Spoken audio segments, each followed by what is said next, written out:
Okay, welcome everybody to our latest webinar. Delighted you can join us. We're going to be exploring the role of line managers today when it comes to employee experience and engagement. So a really interesting topic. We're going to give it another minute or two just because I can see lots of people joining.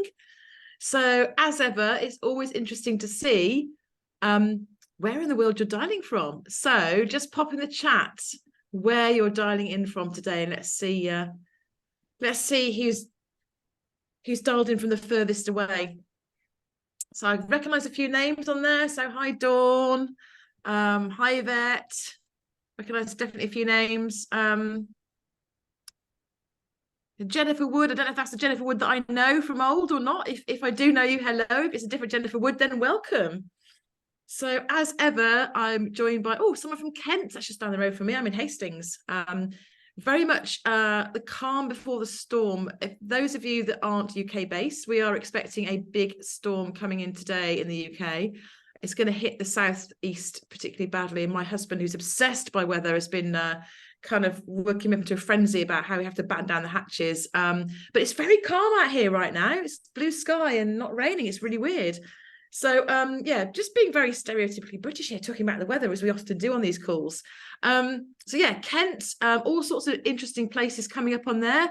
Oh, Jennifer, we haven't met. Okay, so you're not the Jenny Wood that I know. So nice to meet you. Hong Kong, wow. Hong Kong is winning, Emma. Amazing. Definitely You're Hong winning. Kong. I think you might be winning, Amber. Leicestershire, Nottingham, my old stomping ground when I used to work for Eon, and Lancashire, again, old stomping ground when I was at university in Preston in Lancashire all those years ago. Definitely get a lot of weather up there, don't you? It was a shock to the system when I moved up there, I tell you. But, good for the mills, right? Anyway, I'm going to stop waffling on now about weather and get started because we have got a lot to get through today. So, as I said, joined by my colleagues, my co-founder, Lee Smith from the EX Space. Hi, everyone. Good to see you today. And my colleague, Katie, who is always on hand for any help I might need, technical issues, just giving me a metaphorical kick under the table if I talk too much. So yeah, delighted you could join us today. We're going to be exploring this really hot topic of line managers and employee experience and engagement. I think most of you will probably know a bit about myself and Lee, who we are and what we do, but just in case, I run a company called People Lab, who are an experience and engagement consultancy. So lots of brilliant companies all over the world doing this stuff day in, day out. So got sort of 15 years experience client sort of consultancy side. Before that, I did 10 years in-house. I've been in-house as well, so know how it feels to be a practitioner. And then Lee and I started the EX Space. We kind of launched at the end of the summer, right? But we've been talking about it. We've been getting ready for this for like a year, haven't we, Lee? So lots of work going on behind the scenes. So EX Space, as you know, is a learning-based membership community for practitioners and pioneers and anyone who is interested in employee experience and engagement. Lee, I'm sure I could probably do a better job of selling it than that. Anything you want to add to that? No, that sounds great. That's what it's all about is, community with learning at its heart, but also providing tools, templates, diagnostics. Really is a kind of one-stop shop for anyone in an EX-focused role, we hope. And if anyone wants a demo, please reach out. We're happy to give you a guided tour at any point if you'd like to take a closer look at the EX space. Yeah, and I have to say, I'm going to say this right, but we've actually got evidence to back this up, that the feedback from the first cohort that have been through the fundamentals course has been just amazing. It's blown me away, actually, because we kind of got it out there, as not a minimum viable product, much more kind of developed than that, but, got it out there and said, we know we'll need to do some work on this, but the feedback's been amazing. So, but I've got the evidence to back that up. Let me get on to the subject in hand, though. Line managers.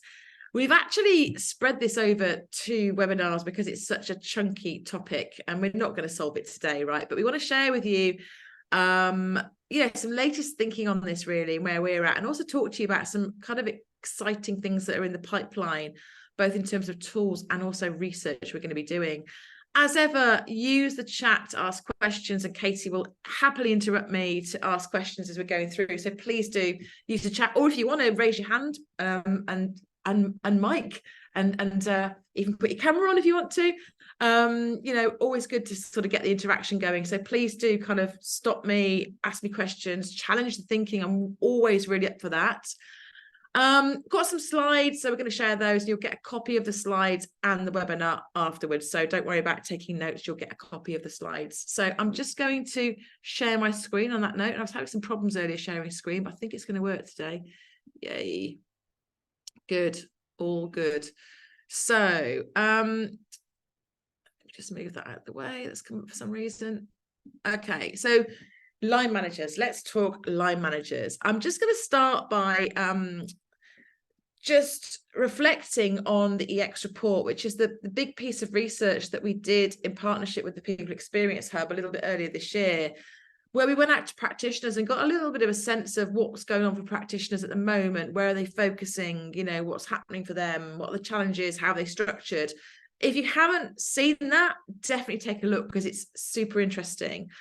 But one of the key findings that came out of the EX report was around building line manager capability. So when we asked about organizational priorities, you can see on there, there are a couple of things that came higher, but building line manager capability was as a key priority for many of the respondents who got involved in the survey. No surprises there, I guess. As EX as a profession begins to kind of mature, you know, we're moving from that, okay, who are we as practitioners? How do we define this? What's our strategy? How do we improve experience? And start think about that kind of wider stakeholder group, and line managers are a key part of that. We sort of did some digging into, you know, where line managers are at, and this is very much from the perception of the people that filled in the survey. So this is perception rather than reality, but I think it gives a really good sense of the fact that there is some work to do when it comes to line managers in organizations. So again, I won't read through all the figures here, you can read them for yourselves, but the numbers on the right are clearly quite a bit larger than the numbers on the left. Apart from that last one is more kind of even. But you know, what we see from this is that line managers don't really get their role in delivering EX. More so when it comes to engagement, you'd hope so. It's been around a lot longer, but even so with engagement, I mean, only 35% understand their role in delivering that. It's quite worrying. And only 12% have the necessary skills and capability. And 17% have a good understanding of plans. So clearly some work to do here when it comes to line managers. And, you know, the big question is, so what do we need to do? How can we set them up for success and support them, which we're kind of going to be digging into a little bit today, and even more so on the next webinar. So the research showed us, and there's a lot more to the EX report than that. I've just pulled out a few key stats there, but the research showed us that line manager capability is the #1 challenge for employee experience. So this is where practitioners are really focusing their time and attention, saying, how can we help managers get good at this? And I often, you know, talk about line managers with companies we're working with. And, you know, back in the days of when we were kind of really focused on engagement, we know that line managers, one of the engagement for success, the McLeod and Clark paper that said that, you know, line managers are a key enabler of engagement. And the same is true for experience as well. And, you know, what I say is that line managers often get a bit of a tough time, right? Because they've got a lot going on and we expect them to sort of just magically know how to do this stuff. And we need to help them get good at this. We need to help them to understand what it is they need to do differently. And I think talking about the maturity of the EX kind of discipline, if you like, it's really interesting. We're now starting to see this shift into this kind of everyday experience we've got on the landscaping model here. So I think in the early days of experience, we were just kind of focusing on, you know, let's make sure we pay people on time and they've got the pay slips, they know how much we're paying them. And I think the last few years, we've really seen that life cycle experience kind of become a key area of focus. And in some ways, we're still seeing that. You know, the EX report showed that redesigning specific life cycle experiences such as onboarding still a key priority. But I think now what we're seeing with those kind of early adopters, those pioneers in EX, is they're kind of thinking a bit broader and wider, saying, okay, so the hygiene stuff, we're getting, you know, we're looking at that. We're absolutely looking at our life cycle experiences, those moments that matter, the things that make the big difference. But we need to think bigger. We need to think more broadly about the culture. We need to think about those everyday moments that matter. How do we set our culture up so that people how to develop a culture so people have a great experience? And clearly, this is where your line managers will play a critical role. I mean, yes, of course, they play a role in the life cycle experiences. I'm not saying they don't, but they really kind of come into their own when it comes to the everyday experience that people have. You know, you might have heard the saying, people join companies and leave managers. I don't know if that's true in its entirety, but certainly you can be having the best experience at work. You can love your job, you can love your colleagues, you can love the work you do, you can love the culture. If you've got a bad boss, all of that kind of pales into insignificance. And I'm not going to ask you to kind of share any stories you don't feel comfortable sharing, but I'll put my hand up here and say I have left a role in a previous life because of a bad boss. And I've got some brilliant bad boss stories that I won't bore you with today, but absolute classics. Things that if I share with you, think that really happened. So we know managers make a big difference, right? And here's some few kind of key pieces of evidence here. And again, I won't read through all of these, but you can take a look at this in the slides. And if you're already a member of the EX space, there's loads of stuff on the EX space that kind of goes to this in loads more detail, lots of really interesting reports and evidence out there. So if you've got to make the business case as well to your stakeholders about why focus on EX and why focus on managers, we've got you covered. So clearly, I think I'll just pull out that third bullet there. Managers account for 70% of the variance in their team's engagements. So that goes back to that point about joining organizations and leaving bad bosses. But, you know, every part of that kind of experience, the everyday experience, but also the life cycle experience, managers have a huge opportunity when it comes to, you know, the difference that they can make. So just kind of leave those thoughts with you just for a second. Any questions coming in so far, Katie? Okay, if you've got any questions on any of this, let me know. For those of you that have read either the books that I've written, there are chapters on the business case evidence base. Engagement success, I've also got some great stuff on the evidence base for engagement specifically. And like I say, if you're on the EX space as well, we've got heaps of reports, evidence, data, insights that kind of help you to make the case for change. What's really interesting is that in the last few years, there's been some research from the likes of Gartner, Deloitte, various other consulting houses, which have said actually things have got even tougher for line managers since the pandemic. And again, if you're on the EX space, I think we've shared this paper in the library. If not, we will do that today. The Gartner report, which really looks at what they're calling the squeezed middle. I think it's actually more than the squeezed middle. I think it's anyone that has responsibility for managing other people, right? Things are tougher than they've ever been. So again, I'm not going to read through all of these bullets, but some really strong evidence that says things are even tougher for managers or leaders. They've got more to do. They're more squeezed. They're more burnt out.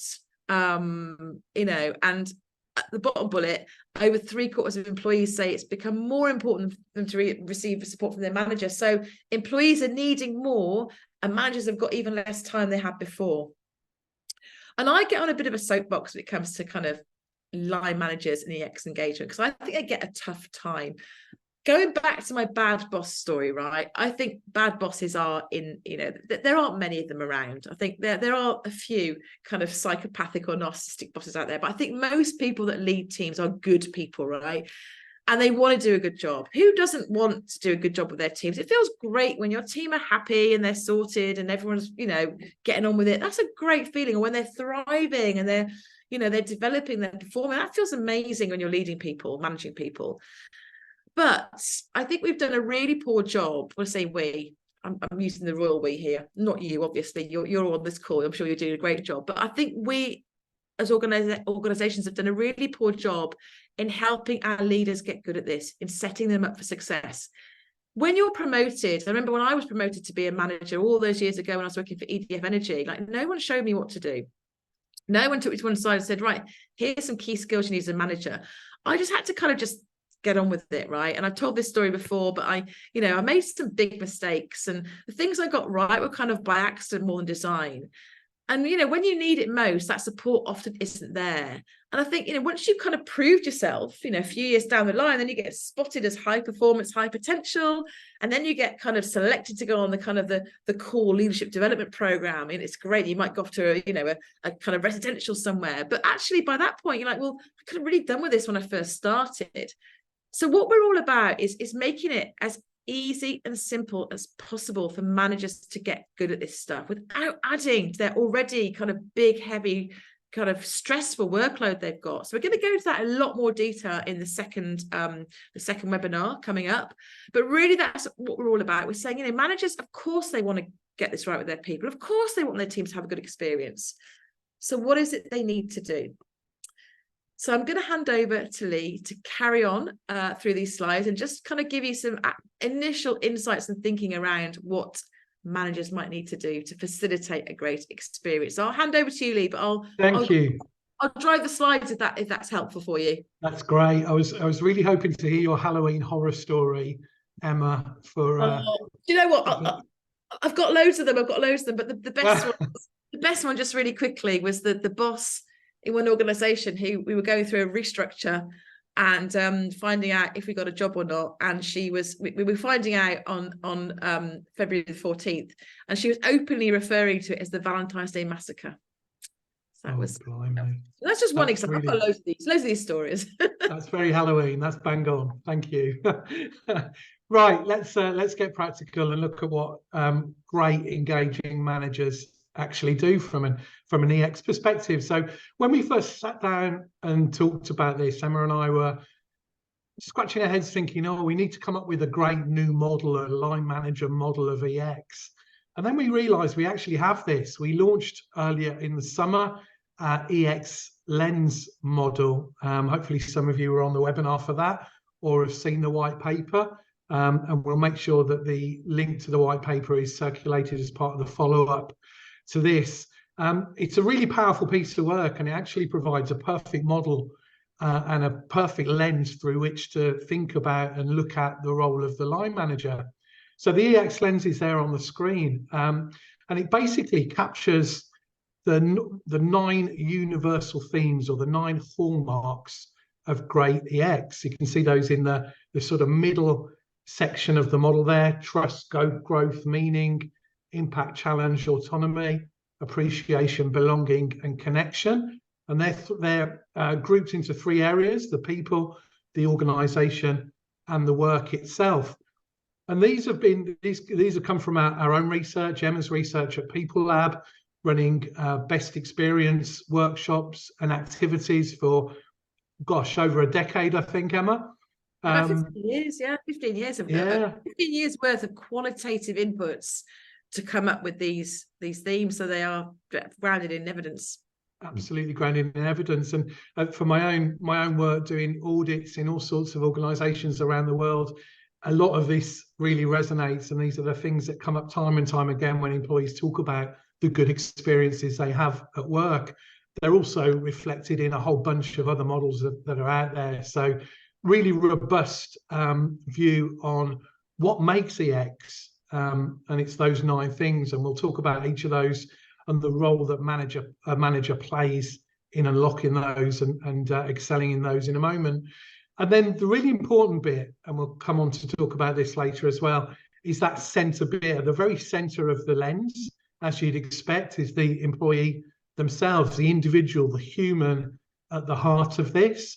And that's why the lens is such a powerful metaphor. We look through the lens, but always we've got the individual employee in focus. And the role of the manager is really key here to understand that employee. They're uniquely well placed to understand that employee, far better than those of us in big corporate roles. It's the managers that need to do this and really get to know that individual at the heart of it. So understanding those employee needs, those employee expectations and motivations. And those are called the individual differences. And the key skill there, of course, is empathy. So if we move on to the next slide, Em. As I've hinted, really, the role of the line manager is absolutely pivotal to this. They're in quite a unique position, and they almost provide the glue that glues all of this together. Their role is to join the dots between the individual employee, their team members, the team, the wider organisation, the nature of work and how that contributes to society and the planet and all sorts of things. But ultimately, the manager is that person who's going to be responsible for everyday EX, which is where the magic really happens. As Emma said at the top of this, we can have wonderful processes at those key points in the employee journey, amazing onboarding, amazing promotion experience, whatever it is. But actually, if the day-to-day experience within the team, the relationship with the manager isn't right, it counts for nothing. So we absolutely have to get managers to live and breathe this stuff and make it happen through their day-to-day behaviours. Moving on, Em. So let's drill down into that. So we'll take a walk through the EX lens. We'll start with the first part, which is those 9 universal themes, and just take a look at some of the behaviours, the actions that we need managers to do to bring this stuff to life, to be engaging, to create that best employee experience. This is part of a broader piece of work. So we've kicked off a piece of work to delve down into this and add more colour, which will feed through into the toolkits and hopefully a white paper in due course. But hopefully from this, you'll get to see the practical steps that managers need to take to bring that EX lens to life. So starting with the first of our 9 universal themes is trust. Really, trust is where it begins. Without trust, we cannot have a great employee relationship. And the line manager is of course, absolutely critical to creating and reinforcing that trust at both a team level and an individual level. So the role of the line manager we've called out at the top of each of these slides. So build a high level of trust in themselves. They need to be trusted as a leader. They need a team that looks up to them, that trusts them, that knows that manager is on their side, cares for them, is looking out for them. To build a high level of trust within the team, another critical part of the line manager's role is to look after that team level experience and make sure they're creating the cohesion and the bonds and the trust that is needed amongst team members, and also between the team and the wider organisation. So they have a kind of outward stakeholder focus as well, and need to build bridges to the organisation and make sure that their team and the individuals within it are trusted. What do we need managers to do? So, really practical here, treat team members and other stakeholders fairly and justly. We know a lot of this stuff. As I go through this, you'll realise actually, well, look, the great managers, the really good managers out there are doing this. This is how the brilliant managers behave. And boy, do we know it when they're not doing this, because they're the horror stories that Emma's hinted at there. So a lot of this is kind of common sense. And a lot of this is what I call, and I hate the phrase, soft skills. A lot of this is soft skills, but actually these are the hardest, most important skills within the organisation. But ironically, they're the bit we often don't teach. We teach the kind of technical expertise, but we don't really give good training around what we call soft skills. Great managers keep promises, they're consistent in their behaviour, and so on. Moving on to and you can see some of the skills there: self-awareness, consulting skills, handling conflict, active listening, and so on. So I'll just canter through these. Growth is the next one. The role of the team leader or manager here is to help team members grow, to develop and thrive as individuals by recognising and playing to their strengths. So there's a number of bits when you start to unpack that. It's about encouraging team members to find novel ways to grow and develop. The answer might not always be a training course or a professional membership. It might be doing something within the community or anything, but the role of the manager is to find those. Promoting a growth mindset. How do you create a team culture where they believe they can grow and develop, and they know they're growing and developing in their role? That's down to the line manager. Know what team members are good at and appreciate their strengths, allocating work and stretch projects based on these. So there's a part here, if we look at the skills and strengths on the right, around goal setting at the individual level. The manager plays a really critical role in that, around active listening, around curiosity, asking good questions, coaching and mentoring. Again, a lot of these are the sort of softer people-y skills that we often don't teach well. Meaning, number 3, to help team members discover meaning in their work. And this one links to the next one as well, but helping team members see how the work they do every day creates a positive difference at some level. For a long time, we use the term line of sight, and that's the line manager's role, is to create that line of sight between the individual's day-to-day tasks and role and what the organization is trying to do and achieve, and the impact that's having on customers, on society, on the planet, that bigger purpose or higher purpose. It's also about creating a rally cry for the team, really. What's the purpose that the team is about? What are they as a team shooting for? How do they support the wider organization? How do they link to and align with the strategy of that organization? So again, lots of interesting things in there. Goal setting, but this time at a team level. It's about communicating and understanding the strategy, vision and values of the business. But more than that, it's not to be able to just say that, it's to be able to translate that and make that relevant and meaningful for their team members and their team and their particular role within the organization. So that's meaning. Impact is closely related to this, so helping team members see the impact their work is ultimately having on fellow employees, on peers, on the organization, on customers, on society, and on the planet. So helping team members appreciate the value of their contribution, no matter how small that is. It's demonstrating how and where the team's having a positive impact. It's joining dots again so that the team members can see how their individual contribution contributes to the greater good, contributes to something bigger than them. And of course, it's things like celebrating team and individual contributions and performance, bringing the team together. It's storytelling, goal setting again, demonstrating impact. So actually sort of the hard metrics and KPIs that are relevant to that team. And it's recognition and that, again, that kind of softer celebratory piece to this. Okay, Emma, challenge.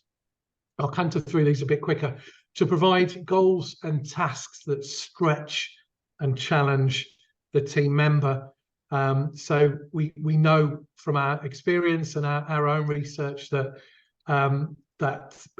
of best experience stories always have an element of challenge. People want to be stretched. They need to grow and develop. And the line manager really is the gatekeeper for that. So they're there to design and allocate tasks to team members which provide enough challenge, but also coupled with the right level of support. You know, it's not about dropping people in the middle of the ocean. It's about helping them do it for themselves and giving them the skills and support infrastructure that they need. Knowing the strengths, again, it's about that insight and that empathy, knowing the individual, what makes them tick, what are they good at, and setting challenges that play to those interests and those strengths. It's about opportunities for team members to get involved in projects that are outside of their everyday role. And you can quickly see how line managers play a really critical role in that, and a unique role within the organisation. There's no one else really that can do that for individual team members. Okay, autonomy. To promote autonomy and self-direction, empowering team members to take ownership of their tasks and decisions. So the opposite of this really would be micromanagement. And we know some of the worst examples of managers are those who micromanage you. They're all over you. That's not what people want. That's not what creates a great experience for folk. So it's about enabling team members to make decisions about how they do their work, perhaps where they do their work, with the whole work from home, work from office debate that's raging still. It's about providing opportunities for team members to contribute to the decisions that affect them. So there's a kind of participatory decision-making and facilitation skill piece to this as well. It's about promoting accountability and encouraging team members to take ownership, and encouraging them to experiment and try new things. You know, even go as far, and there's a body of research building around this, that we should reward failure and recognize and encourage failure. We want our employees to experiment, have a go at things, try things, and that's how they become autonomous and ultimately grow. On to the next one, Em. Connection. We're coming to the end of these now. Role of manager there really to create a one team culture, or esprit de corps as we used to call it. And there's lots of ways to do that, but it's encouraging team members to have a positive and supportive relationship with one another. So really looking out for those team bonds and the dynamic within the group. And of course, it's about psychological safety. A lot of focus on that now, but the role of the manager really being pivotal to creating a safe team environment where those team members can share their views, opinions, ideas, and challenge things and call things out without fear of reprisal. That's what we mean by psychological safety. And that can be reinforced at a senior leader level. That's important. But really, this is where it happens down at team level within those individual cultures that happen at team level. Belonging. Role of the line manager here is to obviously create a team, an environment where every team member, no matter who they are, feels they belong. It's about inclusivity, absolutely making sure everyone feels that they can be themselves and bring their whole person to work. And again, it's about psychological safety and ensuring that everyone's views are counted, that everyone has a voice. Again, this is where employee listening and employee voice really comes in, and creating that safe team environment where people can speak up, challenge, and bring their ideas and enthusiasm to the table. Thank you, Emma. Appreciation. To ensure team members feel listened to. Okay, so listening, with a lot of these merge into each other. So appreciation, encouraging team members to be recognised and appreciated. It's about celebrating great individual performance, recognising and calling out the individual stars within the team, but also celebrating as a team and coming together as a team to recognise each other's contributions. And it's about, again, having that sort of strengths-based view of the team and the individuals within it, providing team members with positive feedback that plays to their strengths rather than emphasising what they're less good at. So feedback and coaching, team and individual motivation are the things that really come to play there. So we've cantered through those 9 universal themes, and hopefully from that you can see how the role of the line manager really comes to life. These, as I say, these are the things that great line managers do every day, but they're not always natural, they're not always taught, they're not always supported, and we don't often provide managers with the tools to make this really easy for them. Some of them will be naturals at this, others will find it really challenging. And finally, sorry, yep, carry on to the next one.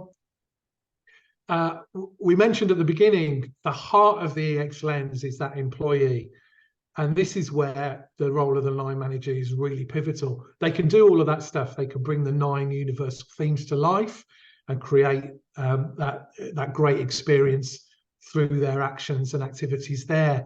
But where you make that final leap and transfer this from a kind of good to great is by really knowing that individual. And the skill at the heart of that is empathy. And empathy is a skill we all have to a greater or lesser degree. It's a muscle that you can build and work on. It's something that you can train and develop over time. But it's about knowing those needs, those motivations, those preferences of every team member. And that's the role of the line manager. You know, no one else can do that. No one else has got that team within their reach, within their sphere of influence. Senior leaders can't do that. And you as an EX professional sitting wherever you sit within the organization can't do that. We rely on line managers to really make that happen. So they're at the very heart of this, and no one, in my mind, is better placed to demonstrate that empathy and make that final leap that brings a great experience to life. So I think, Em, am I handing back to you now? Yeah.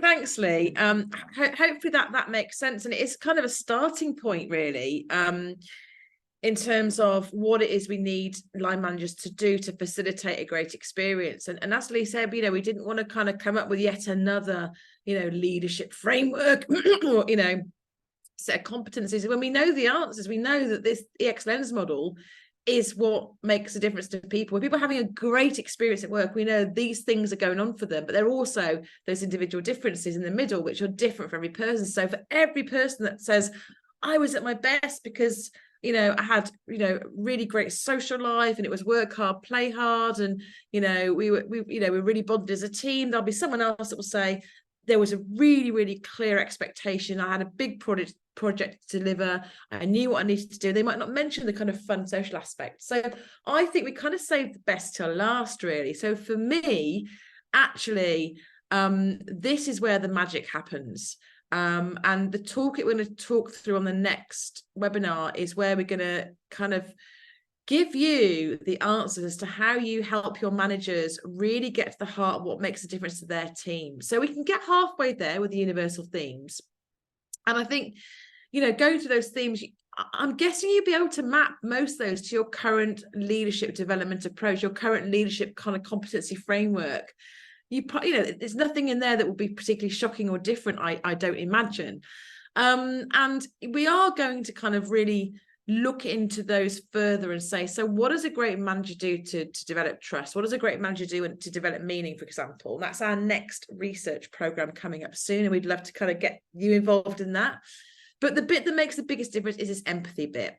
So going back to the start of the webinar, I talked about the fact that Gartner referred to managers as a squeezed middle. They're doing more with less. They're really burnt out. So how do we help them to do this without overwhelming them even further? And so on the 15th of November, we're going to be sharing with you kind of the outline and the approach that we have from a toolkit, which is a really simple toolkit, which we actually developed at People Lab. And it will be available to members of the EX space. We developed it at People Lab. I've used it with probably hundreds of clients over the years. So we know it works. And the toolkit is all about helping managers to do that bit in the middle, that empathy bit. So how do you help managers to genuinely understand what a great experience looks like and feels like for their people? So this is what the toolkit enables managers to do. And we've spent a long time making it as simple and easy for managers to use. And in fact, what we tend to do is to get managers to go through the tools themselves, have the conversations themselves as employees first, because they are employees as well as managers, and they also have an experience. And inevitably what happens is once they've kind of thought about their own experience, they've gone through the toolkit themselves from their own viewpoint, they go, yeah, I can see the benefit in this. I can see the value in this. And actually the tools are dead simple. And I could easily do this with my team. So for example, one of the tools that we would use in there is a tool that I go on about a lot. So if you've been on previous webinars, you'll have heard me talk about this. It's the best experience tool. And the best experience tool, just to give you an illustration of how simple this is just a really, really simple kind of activity where you ask people to share a story about their best experience at work. And you listen to what they say and you talk about the key themes that come out.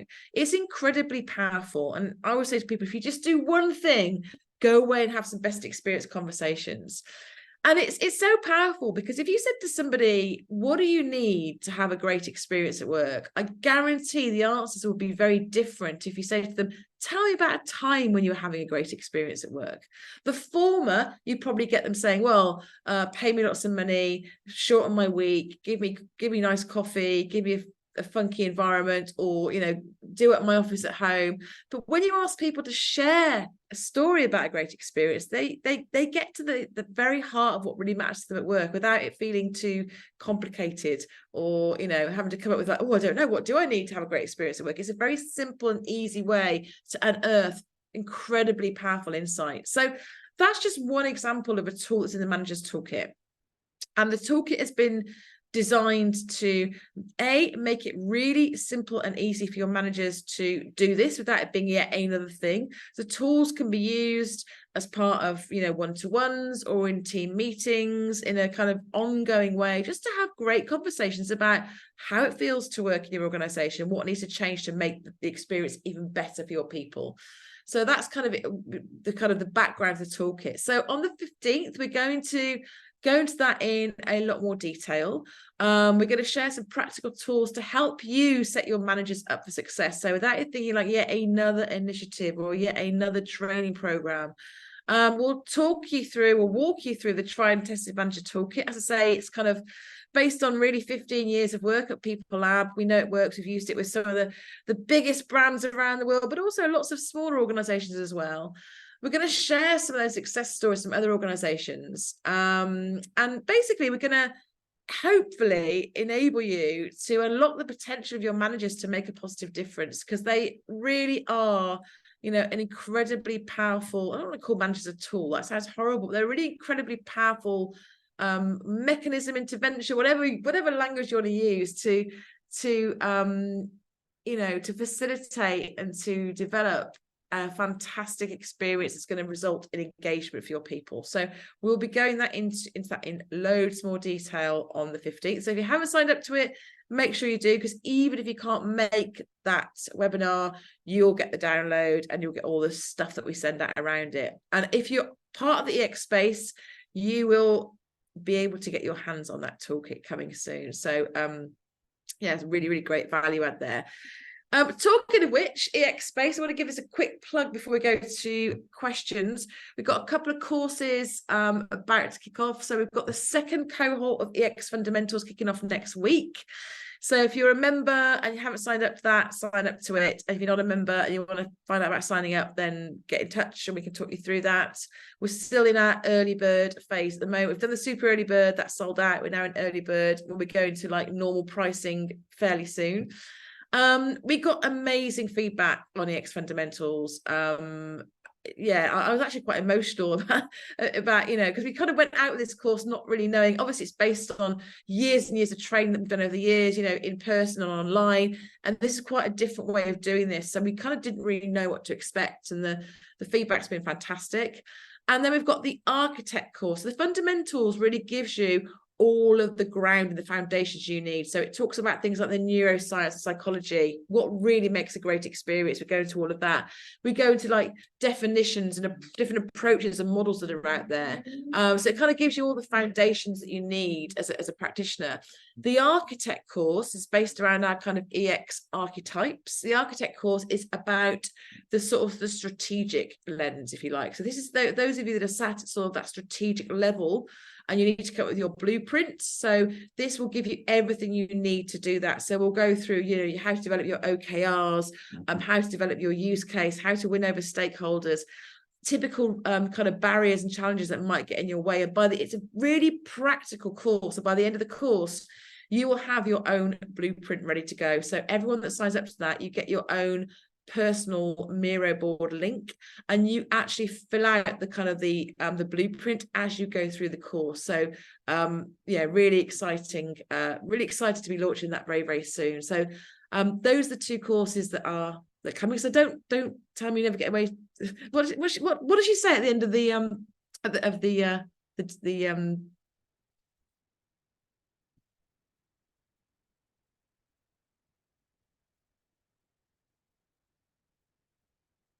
Oh, I'm back.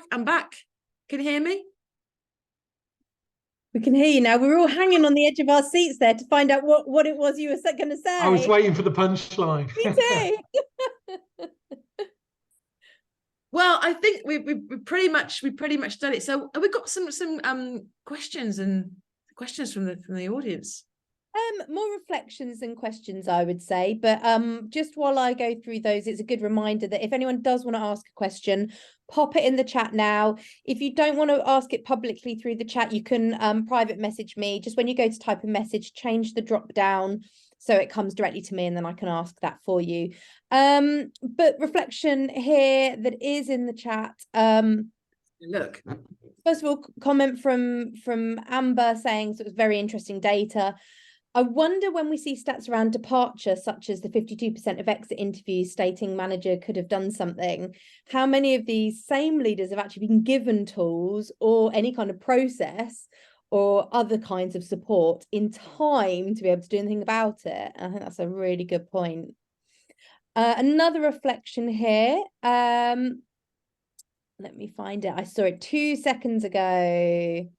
Yeah, just a reflection from Jennifer, just saying it when you look at that list through the EXN, it feels quite overwhelming. It's a lot, it feels like it's a lot of stuff to do on top of that technical day job and work objectives. And Lee's rightly said, you know, that's a big part of the problem.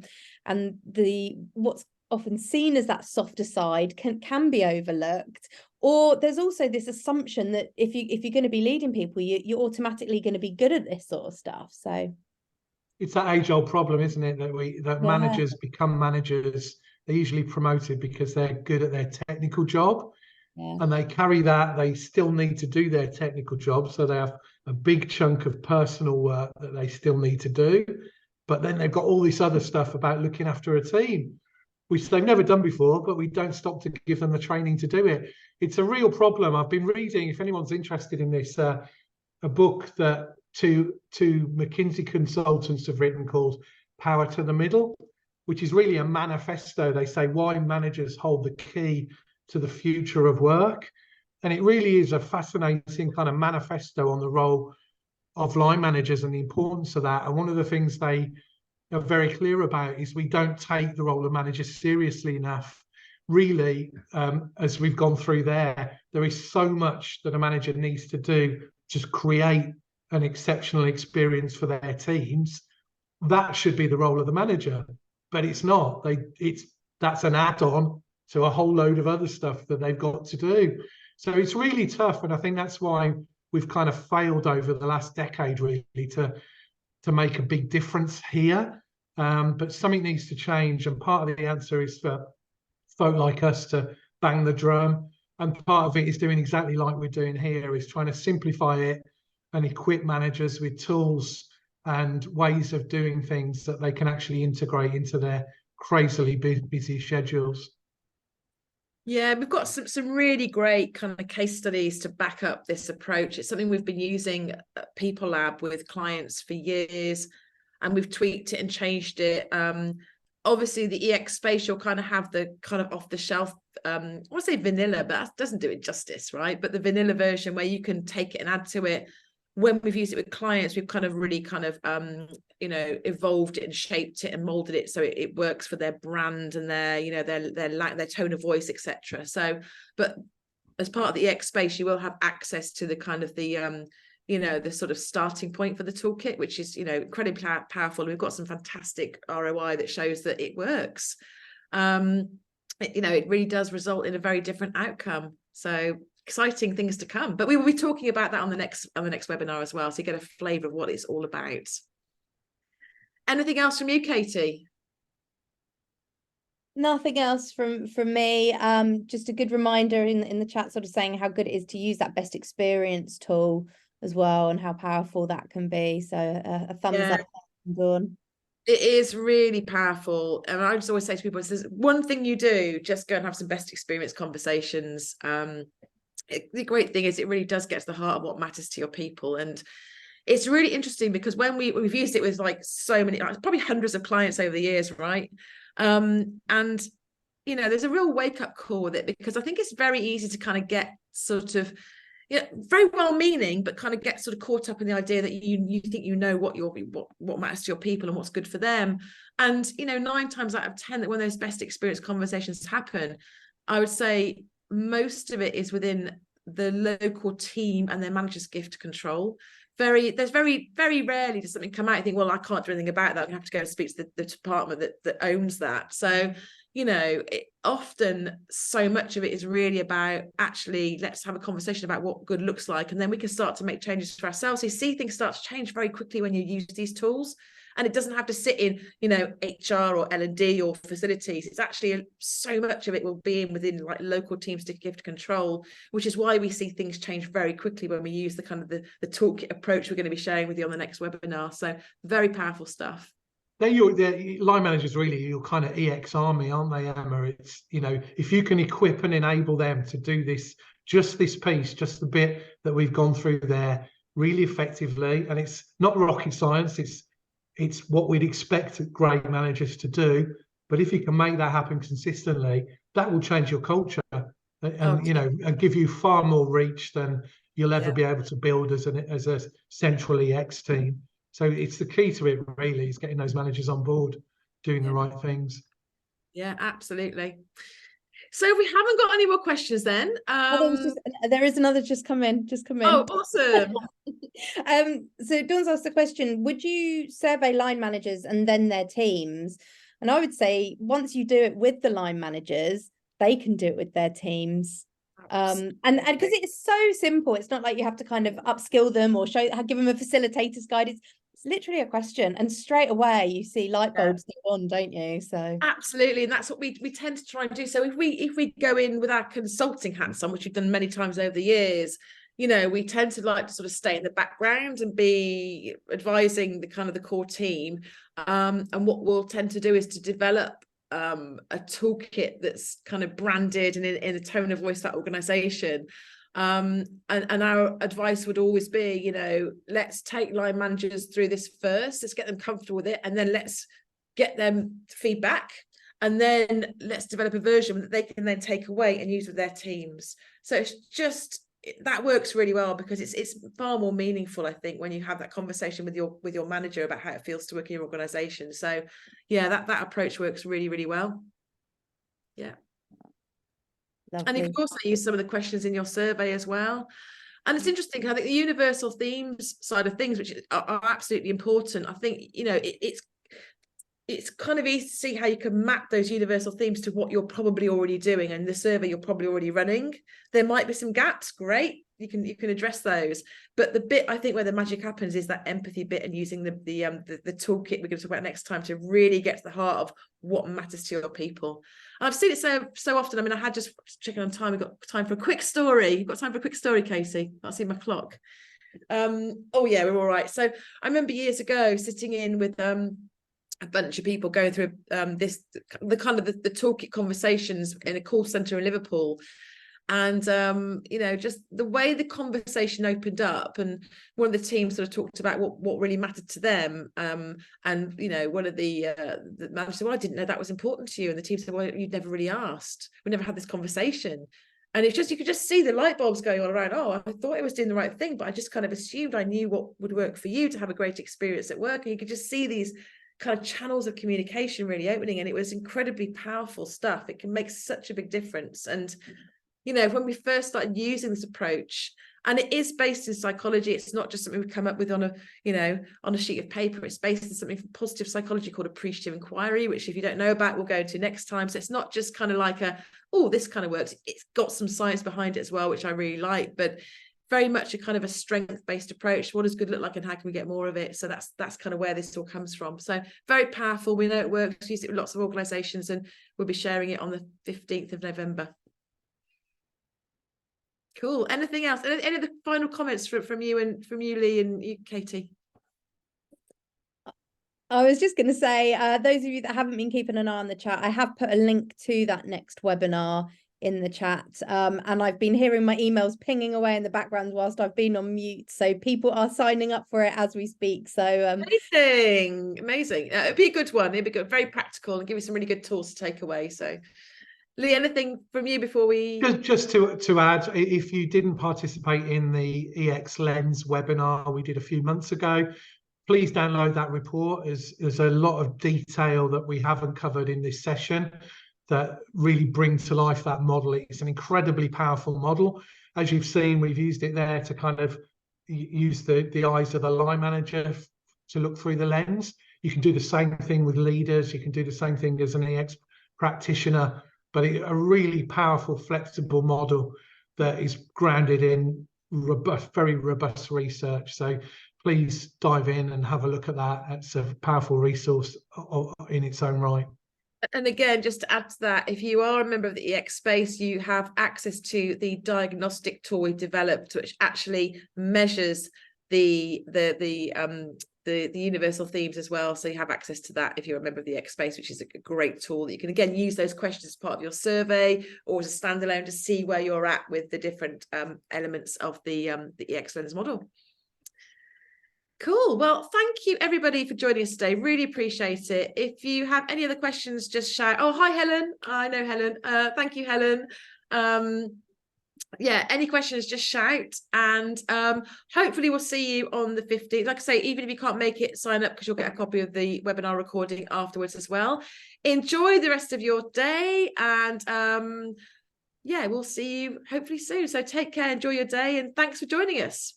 Thanks, everyone. Good to see you. Cheers.